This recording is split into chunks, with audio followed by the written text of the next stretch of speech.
South Africa is a complete global outlier in terms of its inequality and how inequality has been persistent over time. The World Bank has developed this Human Opportunity Index, which is starting to find use in countries across the world, and we apply it for the first time in South Africa. All these indicators are chosen based on data availability as well as relevance for South Africa and relevance for the children in South Africa. And they're essentially divided into three parts. One is the ones which are related to education, enrollments, completion of primary school and time and so on. Second is infrastructure, so we're looking at water, sanitation, electricity. We are also looking at the availability of health insurance.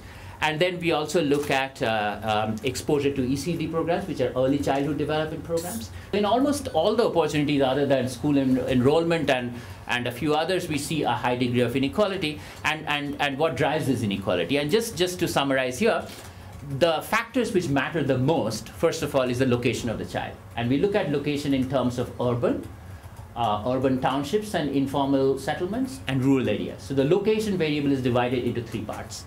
And where the child is born or where the child is living is actually the most important factor in terms of access to these opportunities, and that's therefore the most important factor which drives inequality.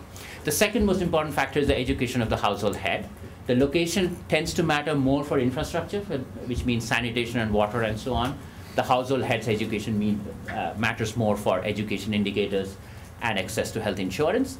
The gender of the child matters in a few cases, actually just in one case.